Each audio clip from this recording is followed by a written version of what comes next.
Vamos lá para mais um dia de muitas informações aqui no Correspondente Médico, sempre com o doutor Fernando Gomes. Tudo bem, doutor? Tudo bem, Elisa. Vamos trabalhar? Vamos, porque temos muitos assuntos, hein? Você pode participar aqui com a gente, hashtag Correspondente Médico, principalmente neste primeiro tema, neste primeiro assunto que a gente traz para você. Gestantes, mulheres que estejam amamentando, receberem ou não a vacina contra a Covid-19. Você tem alguma dúvida em relação a esse assunto?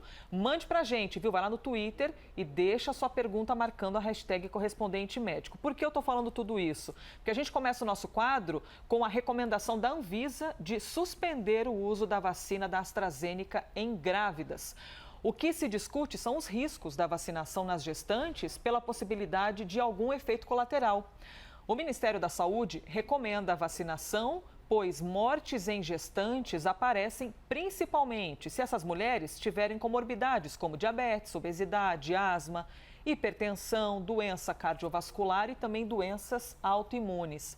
O que a Anvisa diz a respeito disso também? A Anvisa recomenda que a vacinação ocorra com a análise individual de cada caso, ou seja, a gestante deve consultar o seu médico. Essa é a recomendação da Anvisa quando é analisado todo o cenário de vacinas que nós temos aqui no Brasil. E agora temos essa novidade, com a Anvisa orientando, por enquanto, que seja feita essa medida, quando a gente fala da vacina da AstraZeneca, né? Que ela recomenda, essa é a palavra, recomenda suspensão do uso da vacina da AstraZeneca em grávidas. A gente tem aqui alguns dados para eu poder repercutir com o senhor, doutor Fernando. Vejam aqui o número de mortes. Somente no ano passado, 2020, 456 mulheres gestantes morreram de Covid-19.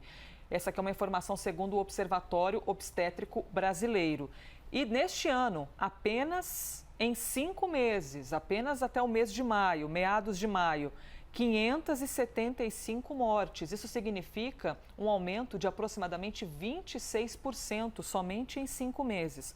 Doutor, de bate-pronto aqui a gente já identifica que o número é alto de mulheres gestantes que perderam a vida. O número é alto, Elisa. Agora, a gente precisa levar em consideração que nesse ano a gente já está testando muito mais do que no ano passado. Então, talvez aqui a gente tenha alguma maquiagem aí, talvez o número, talvez, inclusive, fosse maior. Só que o que você está falando é muito importante. O momento do pré-natal é um momento de ouro. É um momento no qual o médico, o obstetra, na verdade, ele se envolve de uma forma muito próxima com o desenvolvimento do bebê.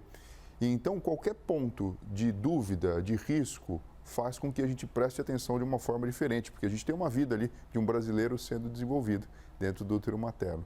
Então, assim, os números de fato, eles são contundentes.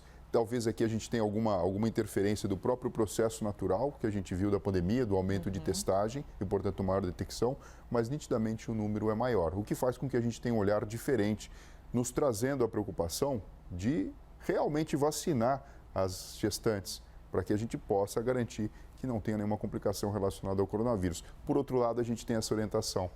Sim. O Ministério da Saúde, inclusive, informou dias atrás de uma nota técnica que, como existe essa possibilidade das gestantes estarem num grupo de risco, principalmente as que têm comorbidades em relação à Covid-19, e os números evidenciam justamente isso que o Ministério diz, eles informam que é muito importante que a gestante esteja em contato direto com o seu médico.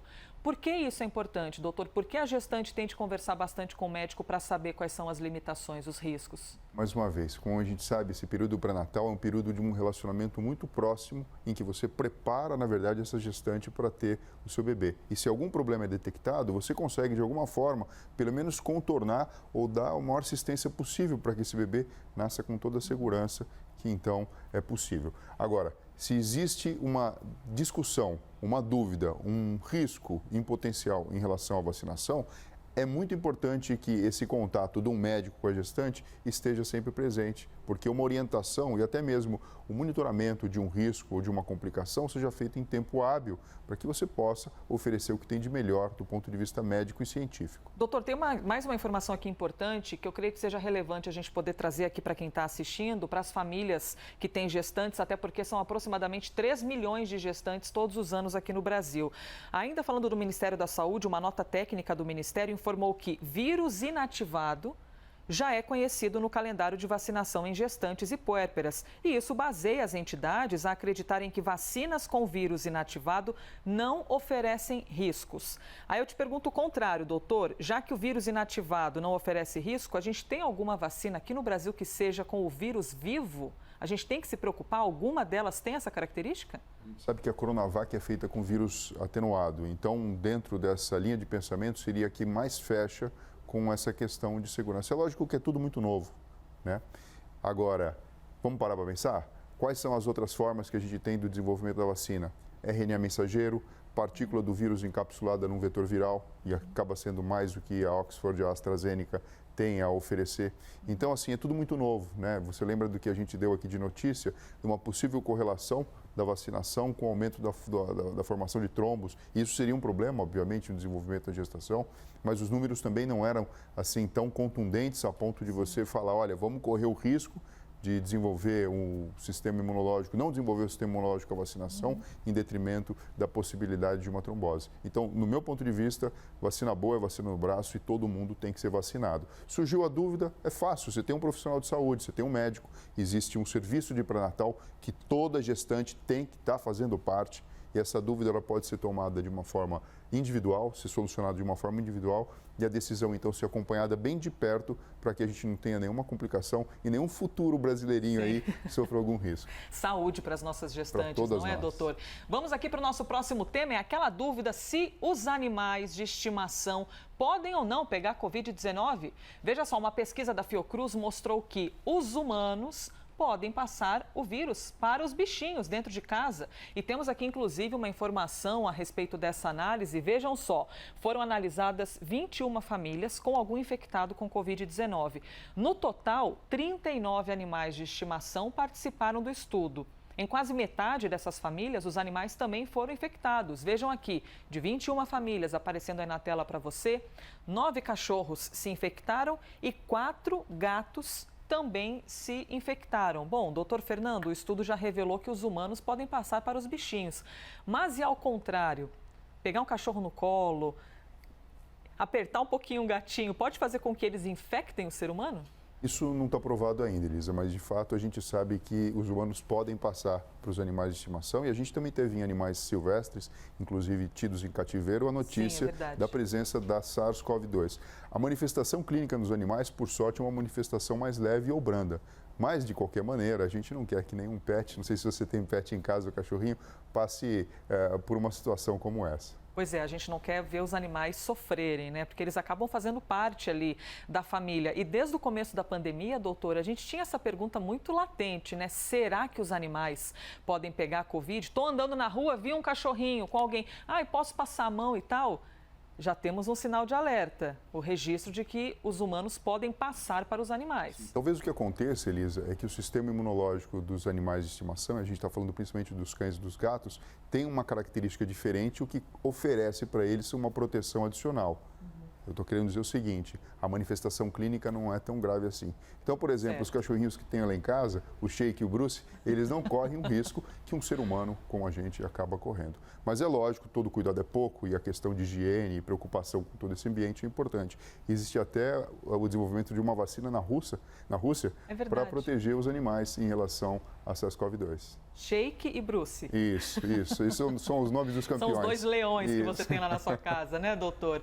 A gente precisa manter distanciamento social também dos animais ou aí a gente está sendo um pouquinho exagerado, doutor? Eu acho que a gente está sendo um pouco exagerado, mas é lógico que o bom senso e a forma de relacionar em um período de pandemia, a gente sabendo disso, que a gente tem de informação para dizer, chegar muito próximo, espirrar, tossir, falar. Isso a gente pode, na verdade, conduzir a nossa forma de carinho de uma maneira um pouquinho diferente nessa fase. Eu acho que essa orientação de bom senso que acaba ficando. Boa, respondido pelo doutor Fernando Gomes. Se tem alguma dúvida, manda pra gente em #correspondente-médico. A gente quer trazer informação para você agora bem interessante a respeito do quão eficaz uma vacina é para evitar mortes. O governo do Reino Unido fez o primeiro levantamento sobre os efeitos das vacinas da Pfizer e da AstraZeneca na redução de mortes por Covid-19. Esse levantamento foi feito fora do ambiente de testes, ou seja, no mundo real mesmo, na prática, naquilo que a gente costuma chamar de pós-venda, né, doutor? O pós-vacinação. Temos aqui já os resultados, vejamos. Após uma dose, de uma das vacinas, 80% na redução de mortes. E que número alto, hein, doutor? Após 2 doses da vacina da Pfizer, 97%.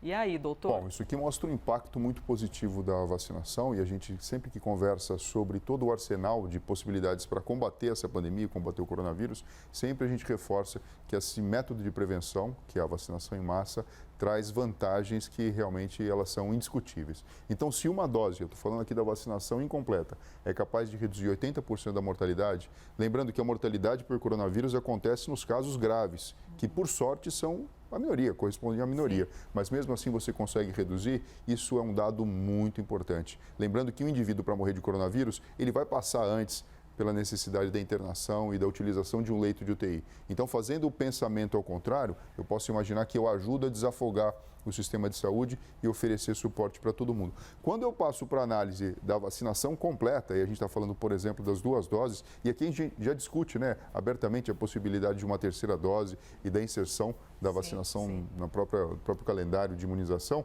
olha o número como sobe, quase para o número absoluto de 100%. A gente sabe que nada chega exatamente a 100, mas olha só, é um número realmente impressionante, compatível com a possibilidade da gente conviver com o coronavírus de uma forma não tão avassaladora como a gente vem experimentando. Doutora, não sei se você me entende. Com toda certeza. Isso aqui traz para o patamar do coronavírus como uma doença como qualquer outra que a gente vinha lidando, tirando dela a relevância que a gente vem notando. E principalmente a questão que o senhor falou sobre desafogar os hospitais, né? Porque a gente quer ter vida, a gente quer ter saúde e principalmente quando a gente precisa de um hospital, o nosso sentimento é de poder chegar num ambiente hospitalar e ter uma vaga, e ter um atendimento. Ninguém quer passar por isso de chegar no hospital e não ter uma vaga. Então é importante o senhor citar isso, o fato da vacina ajudar a desafogar o ambiente hospitalar, para que todos nós tenhamos acesso ao hospital, caso a gente precise, né, doutor? E apesar do coronavírus ser bem egoísta no momento, parece que só ele quer ser a vedete do momento, a medicina já progrediu muito e a gente tem diversos outros diagnósticos, doenças que são passíveis de reconhecimento e tratamento e essas pessoas estão padecendo por questão desse desequilíbrio que vem acontecendo. Desequilíbrio necessário, porque a gente está prestando atenção no que realmente está matando agora e tentando evitar que isso venha a acontecer. Vamos para nossas perguntas? Você tem questão? Você mandou alguma questão para a gente? Hashtag correspondente médico. Vamos ver aqui sobre qual assunto o nosso público quer saber. Adriano, só tenho um rim, pois doei o outro há 15 anos. Isso me tornaria prioritário para receber a vacina, doutor Fernando?